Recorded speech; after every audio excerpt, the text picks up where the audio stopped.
Bonjour, bonjour à chacun et chacune, bonjour à toutes et à tous, bienvenue encore à ceux qui nous ont rejoints. Et aujourd'hui, je me réjouis de vous partager des choses que j'ai apprises ces derniers temps. Donc on va aller directement dans le sujet. Le mois passé, j'avais parlé du sens de la vie, de toutes ces choses-là, et notamment à travers de ces versets dans Jean 17, 3 qui dit « Ceci signifie la vie éternelle, qu'ils apprennent à te connaître, toi le seul vrai Dieu et celui que tu as envoyé, Jésus-Christ. » Et dans 1 Jean 4, 7 à 8, « Bien-aimés, aimons-nous les uns les autres, car l'amour est de Dieu, et quiconque aime est né de Dieu et connaît Dieu. Et celui qui n'aime pas n'a pas connu Dieu, car Dieu est amour. » Donc ça, c'est vraiment la base pour ce matin. Et ce que je demande à Dieu, en particulier pour cette Église, durant cette année qui vient, c'est la prière qu'on retrouve dans Philippiens 1, 9, qui dit « Voici ce que je demande à Dieu dans ma prière, c'est que votre amour grandisse de plus en plus avec une pleine connaissance et une compréhension parfaite pour que vous soyez capables de discerner ce qui est important. » Amen. Yes, on va directement à l'essentiel. Et quand on va à l'essentiel, quand on s'approche du plan de Dieu, qu'on veut le connaître, qu'on veut comprendre ce qui est important, c'est-à-dire le connaître, le faire connaître, recevoir son amour et le transmettre, une des choses que j'aime bien faire, c'est replonger dans la Genèse. La Genèse, c'est le premier livre de la Bible et ça explique un peu comment Dieu a créé les choses. Et je trouve ça très intéressant parce qu'on voit dès le début un peu tout ce que Dieu a mis en place. Et d'autant plus, ça m'a intéressé de parler de la Genèse parce qu'avec le groupe de jeunes, avec quelques jeunes du groupe de jeunes du Pape, donc les 12 à 18 ans, si jamais, pour faire un peu de pub, on a décidé de lire la Bible en une année. Alors pourquoi on a fait ça ? C'est parce qu'on a réalisé que parfois, sans discipline ou sans être entouré, on avait de la peine à être régulier dans notre pratique de la lecture, de l'écoute de la parole de Dieu. Donc on s'est mis ensemble et on s'est donné ce défi de lire la Bible en un an. Et forcément, ça commence par la Genèse. Donc c'est en plein dans ce que je lis ces derniers temps. Donc la Genèse, parlons-en. C'est le premier livre de la Bible. C'est aussi le premier livre du coup de la Torah. La Torah, c'est les 5 livres de la loi juive. Et on pourrait traduire ce livre aussi, lui donner le titre de Haut commencement. Parce que ce que j'ai appris en cherchant un peu, c'est que ces 5 premiers livres de la Bible, ils ont tous le nom du premier mot qui compose le livre. Donc comme là, le verset, c'est « au commencement », eh ben, nous, on a traduit par « Genèse », mais on pourrait traduire par « au commencement ». C'est un récit qui est soigneusement écrit, soigneusement élaboré, et on voit que c'est un type littéraire plutôt narratif. Parce que dans la Bible, on va avoir plein de types littéraires différents. Il y a des passages qui sont plus poétiques, comme les psaumes ou les cantiques des cantiques, ou bien des passages qui sont plus des discours, avec une argumentation, comme on voit notamment dans le Nouveau Testament avec les lettres de Paul, etc. Et là, ce qui est intéressant quand c'est narratif, c'est que parfois on pourrait se perdre un peu dans la Genèse, dans des débats historiques ou scientifiques, mais ce qui est intéressant quand c'est un type littéraire narratif, c'est de comprendre quel est le message que les auteurs voulaient transmettre selon leur contexte. Donc on va plonger un peu là-dedans. En fait, ce que j'ai réalisé, c'est que dès le départ, l'histoire de l'humanité, c'est que l'être humain, il choisit continuellement de redéfinir le bien et le mal à sa propre sauce, indépendamment de la sagesse de Dieu. Et du coup, il s'ensuit des histoires d'échecs continuels, mais aussi des histoires d'amour continuelles. Parce que Dieu, continuellement, il cherche à rétablir la relation avec l'être humain. Il offre des partenariats, des alliances. Et ça, je trouve ça juste magnifique de le voir dès le départ. Donc, allons-y. Genèse 1, chapitre 1, verset 1. « Au commencement, Dieu créa le ciel, donc les cieux, et la terre, dans le sens le sol, le terrain. La terre n'était que chaos, ça veut dire désordonné, on dit chaotique par exemple, et vide, donc non habité. Il y avait des ténèbres à la surface de l'abîme et l'Esprit de Dieu planait au-dessus de l'eau. » Donc on est dans une terre qui est vide, qui est inhabitée, qui est chaotique, qui est sans ordre, mais déjà là, Dieu est présent. Le souffle de Dieu, là c'est marqué l'esprit qui planait, c'est le mot ruach, comme on a parfois entendu. Ça pourrait être représenté par le vent, par exemple, ou cette présence invisible de Dieu qui est déjà là. Et ça, pour moi, c'est déjà une perle, parce que ça veut dire que même quand nos vies, elles sont hyper chaotiques et désordonnées, eh bien Dieu peut déjà être présent. Mais il ne s'arrête pas là, bonne nouvelle. Donc, on a vu, la terre, elle est désordonnée d'un côté et inhabitée de l'autre. Donc, qu'est-ce que Dieu va faire ? Eh bien, il va l'ordonner et la remplir. Quelle bonne idée. Donc les 3 premiers jours, c'est ce que Dieu fait. Il leur donne d'abord les ténèbres, donc la lumière d'abord, où il dit que la lumière soit, il sépare le jour de la nuit, il y a cette notion du temps qui arrive. Et puis ensuite, le 2e jour, il amène cette voûte pour séparer les eaux, et on a le ciel et puis les eaux en dessous. Et puis après le 3e jour, il établit le terrain. Donc de ces eaux chaotiques, il fait un terrain d'où émergent des arbres, des plantes, des arbres fruitiers qui ont des graines, qui apportent de la vie, la nourriture. Donc, première partie, c'est ordonné. 2e partie, oh là là, que la lumière soit. 2e partie, les 3 jours suivants, Dieu remplit cette terre inhabitée avec des créatures. Premièrement, les lumières. Il met des astres, la lune, le soleil, les étoiles.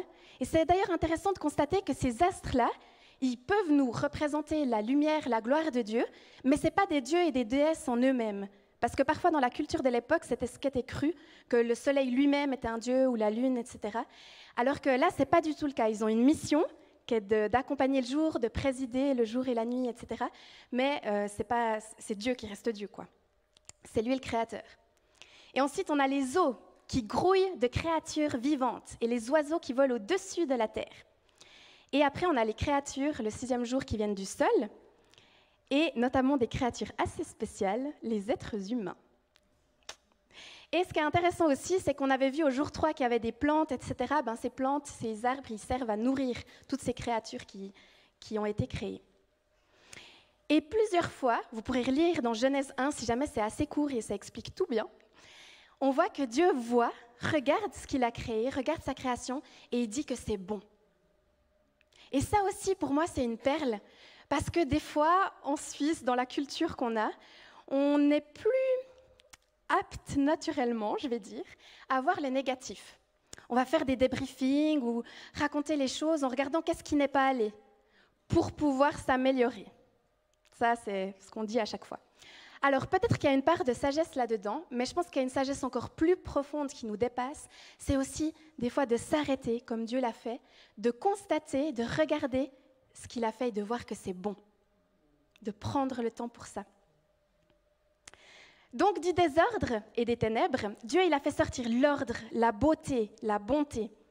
Et puis, il peut le faire dans notre vie aussi. En fait, il a fait un monde où la vie, elle peut s'épanouir. Et il nous a choisis, nous, les êtres humains, qu'il a créé à son image, pour gouverner, pour diriger, dominer ce monde avec lui. Et le but là derrière, c'est que nous aussi, en étant partenaires avec lui, on puisse amener la vie, que ça se multiplie, qu'on puisse prendre soin du jardin, cultiver, le garder comme il nous l'a demandé, et être des représentants. Et j'ai trouvé un titre de mon message dont je suis assez contente parce que c'est très dur pour moi de trouver des titres de messages. Et le titre de mon message, du coup, c'est « Que la lumière soit ». Donc, on va aller voir plus précisément dans la lumière. Donc, chapitre 1, toujours, mais cette fois à partir des versets 3.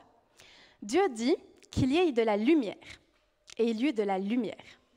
Dieu vit que la lumière était bonne, et il sépara la lumière des ténèbres. Dieu appela la lumière jour et les ténèbres nuit. Il y eut un soir, il y eut un matin, ce fut le premier jour. Et je trouve intéressant, là on pourrait se dire, ok, Dieu a établi la lumière, etc. Il a dit que la lumière soit. D'ailleurs c'est intéressant parce qu'il l'a dit par sa parole, donc ça nous montre la puissance aussi de la parole créatrice. Quand on proclame des choses sur la vie des gens, il y a des études aussi qui ont montré que ça se réalise. Et je pense que c'est parce qu'on a été créé à l'image de Dieu, donc nos paroles ont de l'importance. Bref, parenthèse. Et quand on va dans le Nouveau Testament, dans la lettre de Jean, donc 1 Jean 1, on va attendre que ça s'affiche parce que c'est des bons versets. Oula, ok, je vais lire. Ce qui était dès le commencement, ce que nous avons entendu, ce que nous avons vu de nos yeux, ce que nous avons contemplé et que nos mains ont touché, concernant la parole de vie, nous vous l'annonçons. La vie, en effet, s'est manifestée. Nous l'avons vue, nous en sommes témoins et nous vous l'annonçons. Cette vie éternelle qui était auprès du Père et qui s'est manifestée à nous. Donc là, il parle de Jésus, mais qui était là justement dès le commencement, comme on l'a vu dans Genèse avec cette lumière. Ce que nous avons vu et entendu, nous vous l'annonçons à vous aussi, afin que vous aussi, vous soyez en communion avec nous. Or, c'est avec le Père et avec son Fils Jésus-Christ que nous sommes en communion. Et nous vous écrivons cela afin que notre joie soit complète. J'aime beaucoup parce que dans la Bible, il y a plein de passages qui parlent de la joie, de cette joie de Dieu qui dépasse les circonstances. Donc voici le message que nous avons entendu de lui et que nous vous annonçons. Dieu est lumière et il n'y a pas de ténèbres en lui. Si nous disons que nous sommes en communion avec lui, tout en marchant dans les ténèbres, nous mentons et nous ne mettons pas la vérité en pratique. Mais si nous marchons dans la lumière, tout comme Dieu lui-même est dans la lumière, nous sommes en communion les uns avec les autres et le sang de Jésus-Christ, son Fils, nous purifie de tout péché. Si nous disons que nous n'avons pas péché, nous nous trompons nous-mêmes et la vérité n'est pas en nous.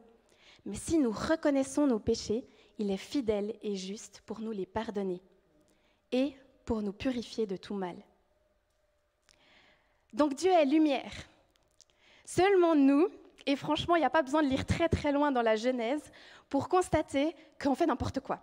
Et que des fois, on ne laisse pas cette lumière être totale en nous, mais il y a des ténèbres, des parts d'ombre, de l'obscurité qui vient en nous. Et en fait, vous connaissez sans doute la suite. Il y a Adam et Ève, les êtres humains que Dieu a créés. Il leur avait demandé une chose, c'est de ne pas toucher à l'arbre, au fruit de l'arbre, de la connaissance du bien et du mal. Et c'est ce qu'ils ont fait, ils en ont mangé. Donc en Genèse 3:7, qu'est-ce que ça leur a fait de goûter à ce fruit-là ? Leurs yeux à tous les deux s'ouvrirent et ils prirent conscience qu'ils étaient nus. Ils attachèrent des feuilles de figuier ensemble et s'en firent des ceintures. Quand ils entendirent la voix de l'Éternel Dieu en train de parcourir le jardin vers le soir, l'homme et sa femme se cachèrent loin de l'Éternel Dieu au milieu des arbres du jardin. Et en fait, c'est ça qui se passe. À chaque fois qu'on choisit de se détourner de Dieu, de se détourner de celui qui donne la vie, en fait, il y a des conséquences qui s'en suivent. Et quand on ne veut plus lui faire confiance sur sa définition du bien et du mal, mais que nous, on se l'approprie, là, on voit déjà quelques petites conséquences désastreuses. C'est que déjà, entre eux, ils ont senti qu'ils étaient vulnérables et ils ont voulu se cacher l'un de l'autre en s'habillant, mais aussi ils sont éloignés de Dieu. Et ça, c'est quelque chose que je vois tellement régulièrement quand tout d'un coup, il y a des pensées, des choses où on commence à ne plus suivre Dieu, à se détourner de lui. Eh bien, on a cette tendance à s'isoler. On a cette tendance à se dire, moi aussi, je vais me cacher. En fait, je suis trop vulnérable et je ne veux pas l'être, donc je vais me cacher des autres et de Dieu. Mais heureusement, Dieu les appelle. Et c'est juste après où l'Éternel Dieu appela l'homme et lui dit, « Où es-tu » Il répondit, « J'ai entendu ta voix dans le jardin et j'ai eu peur parce que j'étais nu. » Et c'est souvent ça qui arrive quand on s'éloigne de Dieu, on commence à avoir peur. On a chanté plusieurs chants avant qui disaient, quand on est dans l'amour de Dieu, quand on est dans la présence de Dieu, la peur s'enfuit, les craintes partent. Alors je me suis cachée, il dit l'homme. Et l'Éternel Dieu lui dit, mais qui t'a révélé que tu étais nu ? Est-ce que tu as mangé du fruit de l'arbre dont je t'avais interdit de manger ? Et là, après ça, il s'ensuit tout un dialogue que je vais vous épargner, entre l'homme qui dit « c'est la femme que tu m'as donnée qui m'a dit de le faire ». Donc Dieu, il demande à la femme, qui elle dit « c'est le serpent ». Et bref, ils sont en train comme ça de se blâmer les uns les autres. Et c'est aussi quelque chose qui arrive. Souvent, on ne veut pas prendre responsabilité quand des fois on a désobéi ou fait des actes pas justes, mais on dit toujours que c'est la faute de quelqu'un d'autre. On retrouve ça encore aujourd'hui. Il n'y a qu'à observer des frères et sœurs quand ils sont jeunes. Bref, ce qui est intéressant, c'est quand le serpent il est venu, la question qu'il a posée, c'est « Dieu a-t-il vraiment dit ?» Et tellement de fois, quand on choisit de suivre Dieu, quand on choisit de suivre ses promesses, quand on choisit d'écouter sa parole, tout d'un coup, on a cette pensée du doute qui vient. Et on se dit « Mais est-ce que Dieu il a vraiment dit que je peux lui faire confiance, qu'il est fidèle ?» que si je m'occupe de son royaume, il va prendre soin de moi. Et tout d'un coup, il y a des petits doutes qui s'infilent, des petits mensonges. Et c'est là qu'en tant qu'être humain, on a ce pouvoir de décider qui on veut choisir de suivre. Est-ce qu'on veut choisir de suivre le père du mensonge, qui veut nous faire croire tout un tas de mensonges, ou est-ce qu'on veut choisir celui qui est le chemin, la vérité et la vie ?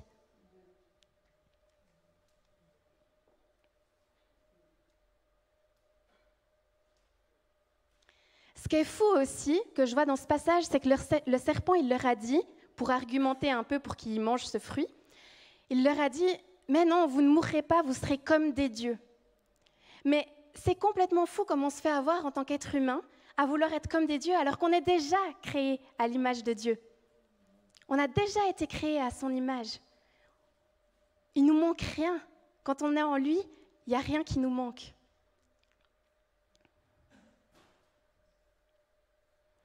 Seulement, parfois, cette honte qui nous pousse à se cacher, elle nous prive du plan de Dieu pour nos vies, qui est de briller.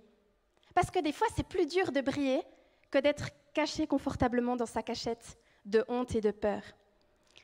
Et puis, le problème avec ça, quand on se laisse envahir par l'intérieur, par des pensées qui nous détruisent ou par même des petits péchés, des fois, c'est des petites choses qui nous paraissent rien, mais on va les cacher, les mettre de côté, on va se dire « Oh, c'est inoffensif, ça fait rien, j'ai pas besoin d'en parler ». Le problème avec ça, c'est que ça grignote petit à petit à l'intérieur de nous. Et avec le temps qui passe, avec les conversations qu'on a, avec les choses qu'on découvre, tout d'un coup, c'est des choses qui se mettent à nous crier dessus, qui nous disent « T'es pas capable ». Tu vas jamais y arriver, t'es pas assez, tu en fais trop. Et c'est des choses qui viennent comme ça. Et je trouve aussi intéressant parce que ça fait des années qu'on travaille avec plein de jeunes au service de la jeunesse.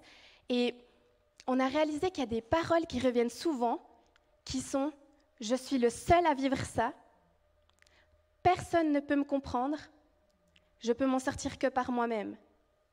Et si parfois vous avez ces petites pensées qui popent dans votre tête, je pense que c'est une alarme, que c'est le moment de trouver quelqu'un, de lui parler et de mettre des choses en lumière dans votre vie. Parce que c'est quelque chose sinon qui nous pousse à l'isolation, qui nous pousse justement à se cacher, à être loin des autres. Donc je répète, parce que je trouve que c'est bien d'avoir des petites alarmes comme ça. Si on pense « je suis le seul à vivre ça, personne ne peut me comprendre », je peux m'en sortir que par moi-même, pensez-y. C'est qu'il y a autre chose qui est prévu pour vous.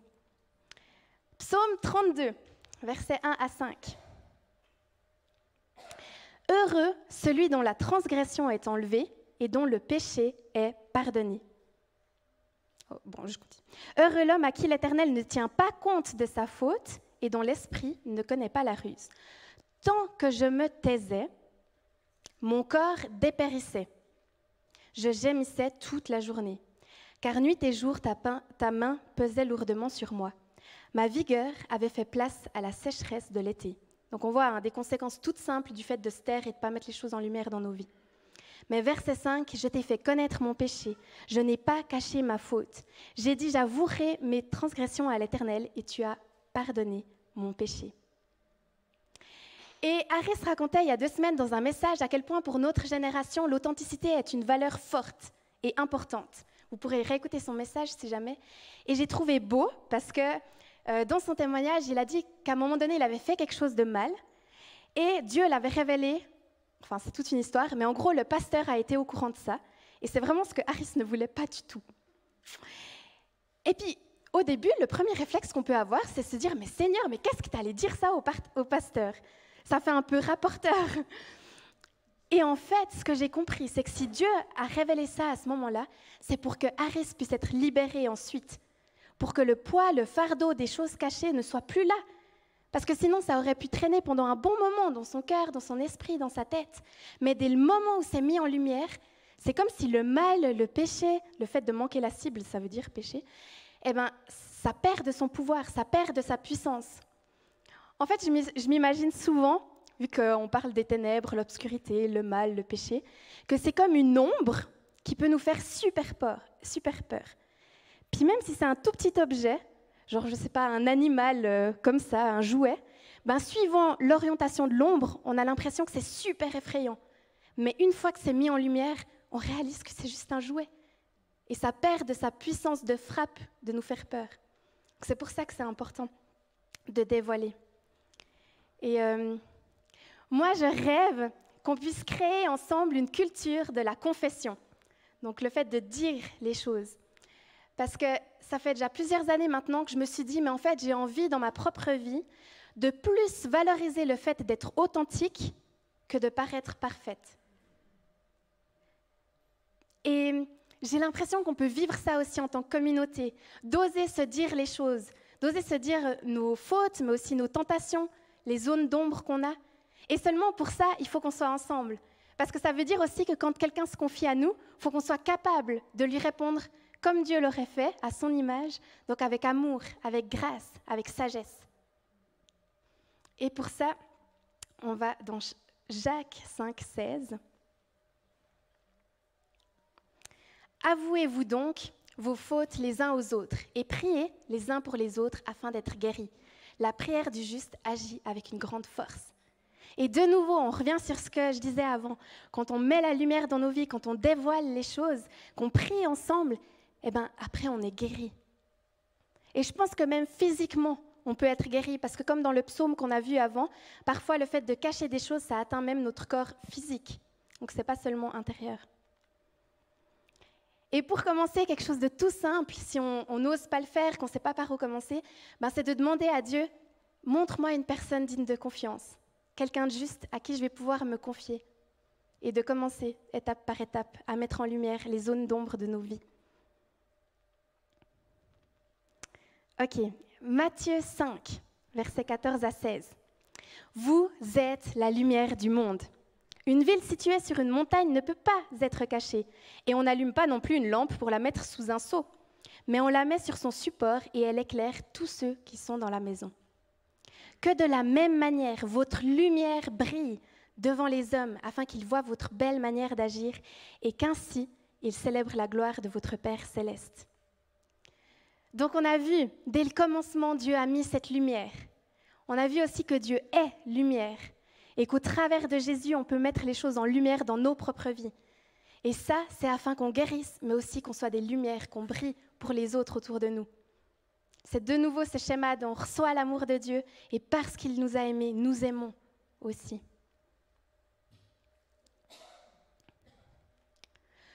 Pour terminer, j'aimerais juste dire une parenthèse par rapport au repos. Je n'ai pas parlé avant du 7e jour de la création, parce que je me suis plus focalisée sur Genèse 1 et le 7e jour, c'est le Genèse 2. Bref.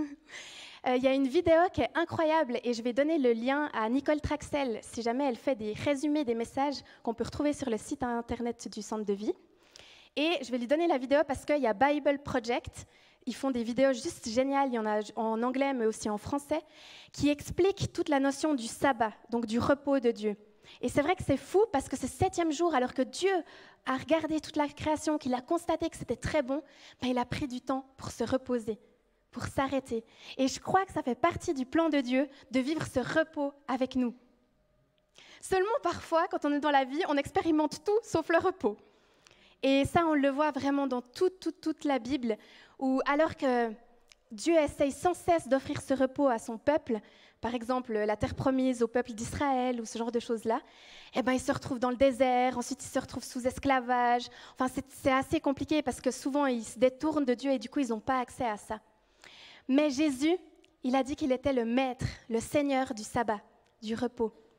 Et par lui, on peut déjà tout concrètement, il y a une chose toute simple, c'est justement de prendre un jour à part dans notre semaine pour se reposer, pour découvrir déjà de cette présence de Dieu dans nos vies.